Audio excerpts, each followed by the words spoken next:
LIFEquake started 2024 with positive coverage of insect mapping on national BBC News.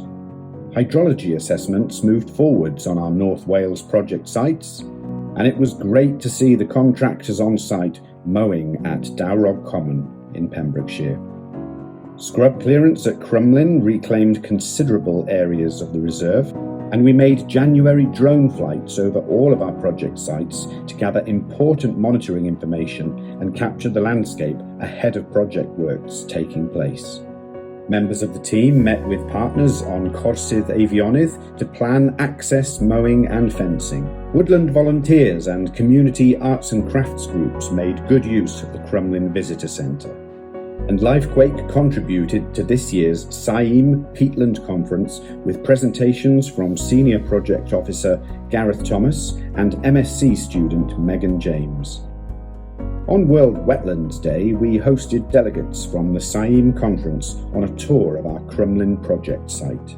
North Wales Project Officer Dan met with members of the Eryri Society to agree a programme of summer volunteer activity. There was plenty of project networking as part of the Neath Port Talbot Nature Partnership event, and mowing continued on our project sites in Afionydd and Pembrokeshire.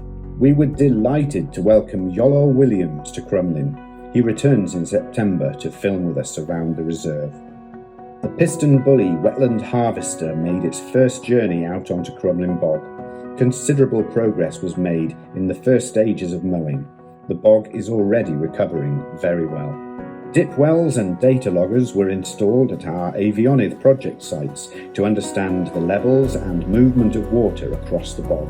We installed a lot of fencing there too. Project interpretation was installed around Crumlin, and we were delighted to hear the variety of amazing birdsong ringing out around the reserve.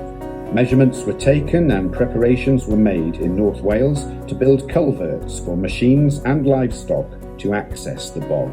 And we gathered aerial footage of Crumlin's Glanawern Canal to help contractors understand the task of clearing this historic waterway to improve the hydrology of the habitat there. At Rosgoch, Project Officer Catherine managed the scraping and fencing of parts of the bog.